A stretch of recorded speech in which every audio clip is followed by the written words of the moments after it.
ಬೈರಮಂಗಲ ಅಂತ ನಾವಾಗ್ಲೇ ಹೇಳಿದೆ. ಉದಾಹರಣೆಗೆ ಒಂದು ಬೈರಮಂಗಲದಲ್ಲಿ ಅಲ್ಲಿ ಇರ್ತಕ್ಕಂಥದ್ದು ಅಕ್ವಿಷನ್ ಆಗಿರ್ತಕ್ಕಂಥದ್ದು 1131 ಎಕರೆ ಪ್ರದೇಶ, ಒಟ್ಟು ವಿಸ್ತೀರ್ಣ ಇರ್ತಕ್ಕಂಥದ್ದು 1131. ಅಲ್ಲಿ ಖಾತಾದಾರ ಎಷ್ಟಿದ್ದಾರೆ ಗೊತ್ತಾ ಸರ್? 1758 ಜನ ಇದ್ದಾರೆ. ಆ 1758 ಜನ ಯಾರು ಗೊತ್ತಾ ಸರ್? ನೀವೆಲ್ಲ 5 ಎಕರೆ 10 ಎಕರೆ ಇಟ್ಕೊಂಡ್ರಲ್ಲ, 20 ಗುಂಟೆ 10 ಗುಂಟೆ 15 ಗುಂಟೆ 1 ಎಕರೆ ಇಟ್ಕೊಂಡಿರ್ತಕ್ಕಂಥವ್ರು ಖಾತಾದಾರು. ಪಾಪ ನೀವು ಇವತ್ತು ಅವ್ರ ಹೊಟ್ಟೆ ಮೇಲೆ ಹೊಡಿಲಿಕ್ಕೆ ಹೊಟ್ಟಿದ್ದೀರಿ. ಅವ್ರು ಇಡೀ ಜೀವನವನ್ನ ಈಗಾಗ್ಲೇ ನೀವೆಲ್ಲ ನೋಡಿದಿರಿ. ಏರ್ಪೋರ್ಟ್ ಬರಲೇಬೇಕಾಗಿತ್ತು, ಏರ್ಪೋರ್ಟ್ ಮಾಡಿದ್ದಾರೆ.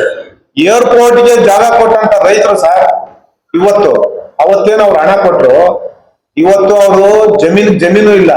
ಅಲ್ಲಿ ಏನು ಅವ್ರಿಗೆ ಉದ್ಯೋಗ ಕೊಡ್ತೀವಿ ಅಂದ್ರು ಉದ್ಯೋಗನೂ ಕೊಡ್ಲಿಲ್ಲ.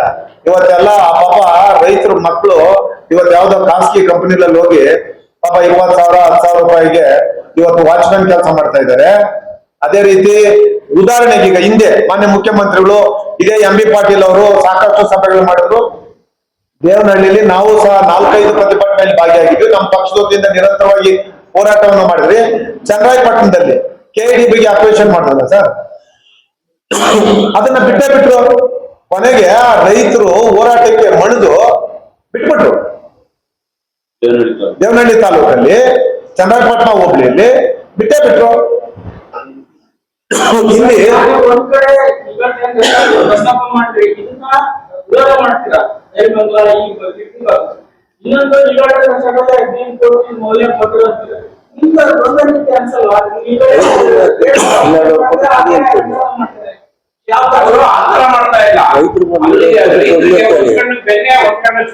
ಇಲ್ಲ, ನೀವೇನ್ ಕೇಳ್ತಾ ಅಲ್ಲಲ್ಲ ಸರ್, ಅಲ್ಲ ಅದನ್ನೇ ಕ್ಲಾರಿಟಿ ಹೇಳ್ತೀನಿ. ನಾವು ಹೇಳ್ತಾ ಇದ್ದೀನಿ, ನೀವು ಈಗಲ್ಟನ್ ರೆಸಾರ್ಟ್ ಅಲ್ಲಿ ಅವ್ರೇನು 75-80 ಎಕರೆ ಅವ್ರೇನು ಒತ್ತುವರಿ ಮಾಡ್ಕೊಂಡಿದ್ರು ಅಂತ ಹೇಳ್ತೀರಿ. ಸರ್ಕಾರ ಈಗಾಗಲೇ ಅವ್ರಿಗೆ 12.5 ಕೋಟಿ ರೂಪಾಯಿ ಫಿಕ್ಸ್ ಮಾಡಿದ್ದಾರೆ. ಇದ್ರದ್ದು ಅಟ್ಯಾಚ್ಡ್ ಜಾಗ ಇದು. ನೀವು ಇಲ್ಲಿ ಗರಿಷ್ಠ ಮೊತ್ತ ನೀವು ಇಲ್ಲಿ 2,55,00,000 ಮಾಡಿದ್ದೀರಿ ಗರಿಷ್ಠ. ಆದ್ರೆ ಅಲ್ಲಿ ನೀವು 12.5 ಕೋಟಿ ಫಿಕ್ಸ್ ಮಾಡಿದ್ರಿ. ಆದ್ರೆ ಇಲ್ಲಿ ನೀವು ರೈತರು ಕೊಡ್ತಾ ಇರೋದೆಷ್ಟು? ನೀವೇ ಸರ್ಕಾರ ಅಲ್ಲಿ ಆ ಭೂಮಿಗೆ ಅಷ್ಟು ಬೆಲೆ ಇದೆ ಅಂದ್ಮೇಲೆ ರೈತರಿಗೂ ಅಷ್ಟು ದುಡ್ಡು ಕೊಡ್ಬೇಕಲ್ಲ, ಕೊಡಿ ದಯಮಾಡಿ. ಸರ್ಕಾರದ ದ್ವಂದ್ವ ನಿಲುವು ಯಾಕೆ? 12.5 ಕೋಟಿ ನಾವ್ ಹೇಳ್ತಕ್ಕಂಥದ್ದು 12.5 ಕೋಟಿ ಕೊಡಿ.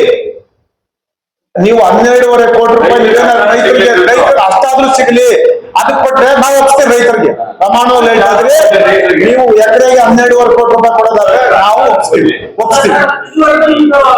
ನಾವು ರೈತರ ಪರ. ಡ್ರೈಲ್ಯಾಂಡ್ ನ ಎಲ್ಲ ನೀವೇನು ಈಗ ಡ್ರೈಲ್ಯಾಂಡ್ ಇದೆಯಲ್ಲ, ನೀವು ಹೇಳಿದಿರಿ. ಈಗ ನೋಡಿ ಇಲ್ಲೇ ಇದೆ ನೋಡಿ, ಇವಾಗ ನೀವು ಹೇಳ್ತಾ ಇದ್ದೀರಿ ನೀರಾವರಿ. ಈಗ ನೋಡಿ ಬರೀ ಡೀಟೇಲ್ ಇದೆ. ಒಟ್ಟು 9 ಗ್ರಾಮಗಳು, ಅದರಲ್ಲಿ ಯೋಜನೆಗೆ 8,493, ಖಾಸಗಿ ಮಾಲೀಕತ್ವ ಜಮೀನುಗಳು 6,731, ಸರ್ಕಾರಿ ಮಾಲೀಕತ್ವ 750. ಅದರಲ್ಲಿ ಆ ಖರಾಬು ಬಾ ಖರಾಬು ಎಲ್ಲ ಹೋದ್ರೆ ನಿಮ್ಗೆ 450 ಚಿಲ್ಲರೆ ಬರ್ತದೆ. ನಿಮ್ಗೆ ನೀರಾವರಿ ಪ್ರದೇಶ, ಅದರಲ್ಲಿ ಜಲಮೂಲಗಳಿಂದ ಪ್ರದೇಶ ನೀರು, ಅಲ್ಲಿ ನೀವು ವಾಟರ್ ಚಾನಲ್ಸ್ ಅದೆಲ್ಲ 1012 ಎಕರೆ ಇದೆ.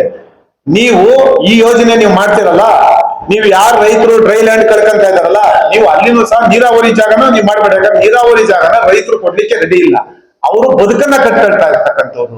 ನೀವೇನ್ ಡ್ರೈಲ್ಯಾಂಡ್ ಇದೆಯಲ್ಲ, ಆ ಡ್ರೈಲ್ಯಾಂಡ್ಗೆ ದಯಮಾಡಿ ನೀವು ಆ ಮೊತ್ತವನ್ನ ಕೊಡಿ. ನೀವೇ ಕೊಟ್ಟಿದ್ದೀರಿ, ನೀವೇ ಫೈನ್ ಹಾಕಿದ್ದೀರಿ.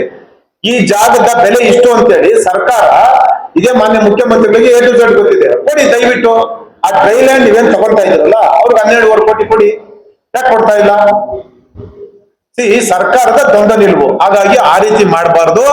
ನಾವು ಹೇಳ್ತಕ್ಕಂಥದ್ದು, ದಯಮಾಡಿ ರೈತರು ಏನು ಯೋಜನೆಗೆ ವಿರೋಧ ವ್ಯಕ್ತಪಡಿಸ್ತಾ ಇದ್ದಾರೆ, ನಾವು ರೈತರ ಪರವಾಗಿ ನಾವೇನಿದ್ದೀವಿ, ನಾವು ಸದಾಕಾಲ ರೈತರ ಪರವಾಗಿ ಅವ್ರು ಯಾವ ಹೋರಾಟಕ್ಕೂ ನಾವು ಸಿದ್ಧವಾಗಿದ್ದೀವಿ.